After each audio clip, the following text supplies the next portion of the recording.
Yes Sport. Mesdames et messieurs, bonjour, salut les amis, j'espère que vous allez bien. Bienvenue à la chaîne Ibra Show TV Yes Sport en français. Tout simplement pour parler de la liste des joueurs marocains convoqués par Vahid Halilovic pour la double confrontation contre la RDC bientôt pour les barrages de la qualification de la Coupe du Monde au Qatar 2022. On sait très bien qu'il y aura un match le vendredi 25 et après le mardi 29 à Casablanca. Le match aller sera à Kinshasa, à la RDC, donc aux Républiques démocratiques de Congo. Et au match retour, ce sera à Casablanca. Donc voilà, je suis de retour après une longue période tout simplement de deuil, tout simplement parce que pour des raisons familiales, tout simplement que vous connaissez, c'est que j'ai perdu mon père malheureusement, qui est décédé à cause du Covid. Donc voilà, il est la Géone. Paix à son âme. Donc voilà, donc revenons à nos moutons pour parler de la liste de ces joueurs-là que Vahid a voulu choisir et qui a choisi tout simplement. Donc dans gardien de but, il n'y a pas de... Je pense, moi franchement, personnellement, il n'y a pas de... Il y a rien de spécial. C'est les gardiens qu'on connaissait, qu'ils allaient venir, que ce soit Yassine Bono, Mounir Mohamed Kajoui et Tchegnaouti. Vu que Anas Niti il est absent, il est blessé, donc forcément il y a Tchegnaouti qui est revenu. Surtout que on sait qu'il avait fait des matchs mauvais avant, mais lors de la confrontation du WAC, c'est-à-dire du Wydad contre le Zamalek, il avait hyper bien joué et donc c'est mérité qu'il revient dans cette composition de l'équipe nationale. Et en plus il était là pendant la Coupe d'Afrique, donc il est déjà intégré dans l'équipe nationale et il connaît très bien les joueurs donc, et les autres gardiens, donc c'était un choix facile à faire. Donc voilà, pas de surprise pour le choix des gardiens de but. Par contre, en défense, il y a cette fois-ci, il a choisi 9 défenseurs à la place de 8 défenseurs. Et dans les 9 défenseurs, il y a des choix qui sont compréhensibles, comme le fait d'appeler en défense centrale, il y a Ranem Saïs avec Agred comme d'habitude. Il a rappelé Chakla malgré qu'il avait fait des erreurs, mais il l'a rappelé quand même, avec Sami Maï, sachant que Sami Maï il joue même pas avec son club. Et en plus, il a pris Jawad Yamer qui joue à Valladolid et qui joue très bien en ce moment. Donc ces 5 centraux, plus 4 arrières, gauche et droit. En arrière droit, il y avait Achraf Hakimi avec Sofiane Akouche. Et en arrière gauche, il y a Adam Massina et Yahya Atayatullah qui joue au Wydad de Casablanca. Donc voilà les 9 joueurs qui sont des défenseurs. Pour moi, si je veux analyser un petit peu cette défense-là, franchement, je suis d'accord pour bien sûr rappeler notre capitaine Ranem Saïs qui est très fort, machallah. Aussi Nef Akaled qui est bon et Jawad Yamer qui est aussi très très bon. Mais ramener Sami Maï juste comme ça parce que c'est le frère de Ryan Maï, ça je comprends pas. Parce que c'est son frère, il doit l'appeler. Ça, j'ai pas compris. Donc pour moi, il n'avait pas à l'appeler.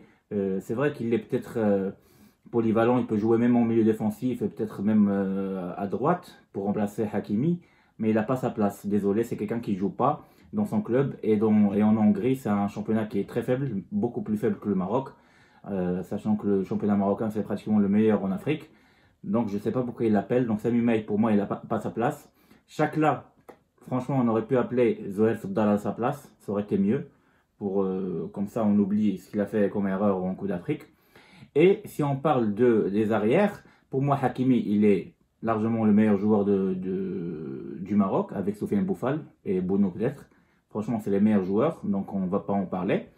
Mais son remplaçant, on attendait à qu'il appelle Chibi, tout simplement. Chibi, pour nous, c'est le meilleur, vu que il y a un problème avec Mzelaoui, Ziyech et tout ça, donc ça on va même pas en parler parce qu'on en parlera sûrement après les barrages. Et si Vaïd reste ou s'il se casse, s'il ne reste plus, on aura justement besoin de ces 2 joueurs-là qui sont magnifiques et qui sont vraiment parmi les meilleurs joueurs qu'on a au Maroc.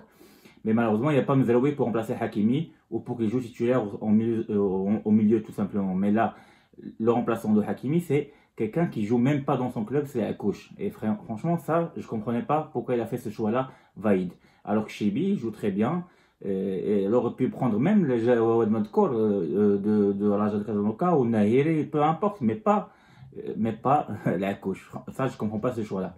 Mais moi, j'étais pour Chibi. Voilà, donc pour moi, Sami May, il aurait pas dû être là. La couche, pareil. Et Chakla, pareil. Donc, ça, c'est mon avis à moi. Et Adam Massina, à gauche, franchement, lui et Yahya Ayatollah, parce que Ouid Casablanca il a fait un bon match contre Zamalek, mais Adam Massina, obligé de le faire jouer, même s'il ne joue pas dans son équipe Watford, bah, on n'a pas d'autre arrière gauche, donc il est obligé de l'appeler. Malgré qu'il n'a pas joué depuis la Coupe d'Afrique, bah, il le fait, il l'appelle quand même pour qu'il le fasse jouer, mais je ne sais pas, est-ce qu'il sera en forme ou pas. Franchement, c'est entre parenthèses, on verra bien qu'est-ce qu'il va faire. Donc ça, c'est les 9 joueurs en défense. Au milieu de terrain et en attaque, il y a 7 joueurs dans chaque place. Il y a 7 joueurs au milieu de terrain et 7 joueurs en attaque. Au milieu de terrain, il n'y a pas de beaucoup de surprises. Il a appelé Sofiane Amrabat avec Louza. Il a appelé Fajr, Faisal Fajr, je veux dire. Il a appelé aussi Shair. Il y a Shair. Il a appelé Ounahi. Et il a appelé Amallah. Et la petite surprise, c'était Yahya Jebran. Mais franchement, c'était normalement, on devait l'attendre parce que c'est quelqu'un qui joue très bien et il l'a montré en Champions League africaine qui était vraiment en forme. Enfin, il n'a pas appelé Barkoch. Heureusement qu'il ne l'a pas appelé parce qu'il ne joue pas du tout avec son équipe Francfort. Et voilà, donc tant mieux pour nous. D'ailleurs, le match qu'il a fait contre l'Égypte, il était pourri. Donc heureusement qu'il n'a pas appelé Barkoch. Mais par contre, moi je m'attendais qu'il aurait pu appeler quand même le Karti, Walid Karti, qui joue à Pyramis en Égypte. Pour moi, c'est un très bon milieu de terrain qui joue d'une manière offensive et défensive aussi. Donc je m'attendais qu'il appelle lui à la place de Onahi qui ne joue pas à Angers et il est toujours remplaçant pratiquement. Voilà, donc ça c'est mon avis aussi. Sinon, en attaque, il a choisi le Kabi avec Nseri et Raïm Maé. Moi, à la place de Nseri, franchement, qui n'a pas retrouvé son top niveau, j'aurais pu choisir Boukhlel, par exemple. Il a choisi aussi à gauche Sofiane Boufal et Tissoudali. Et à droite, il a choisi Mounir Haddadi avec Zelzouli. Donc le fait qu'il ramène Zelzouli, c'est normal.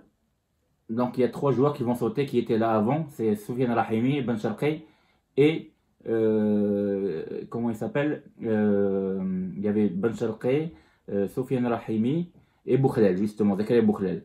Donc il a choisi aucun des 3. Ben Sharqi, franchement, on sait très bien que son niveau il a baissé, donc ne pas l'appeler c'est normal. Zakaria Boukhlel et Rahimi, je ne comprends pas pourquoi on les appelle pas. Pour moi, Soufiane Rahimi est largement meilleur que Mounir Haddadi, malgré que Mounir Haddadi a retrouvé un tout petit peu sa forme. Et on l'a vu qu'il a marqué en Ligue Europa et tout, mais c'est pas suffisant. Il n'est pas toujours titulaire et souvent remplaçant. Alors que Rahimi, avec la Emirati, il joue très très bien et est toujours décisif. Il marque, il fait des passes décisives, etc. Et Zakaria Boukhlel, pour moi, il aurait pu être mieux que Tissoudali.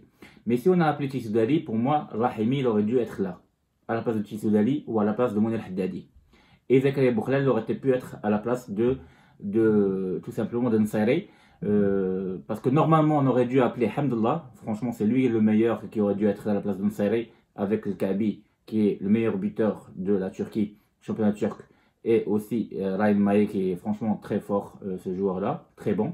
Voilà, donc ça c'est mon avis. On connaît maintenant la liste des joueurs convoqués. On n'a qu'à croiser les doigts pour savoir si on va arriver à se qualifier en Coupe du Monde. Inch'Allah, on va essayer de le faire. Et après, justement, on va parler de ces joueurs-là qui sont nos meilleurs joueurs, qui ne sont pas présents, comme Ziyech, Mezraoui, Harich, Hamdullah, l'Arabi. Il y a plein de joueurs comme ça qui sont forts et qui ne sont pas là.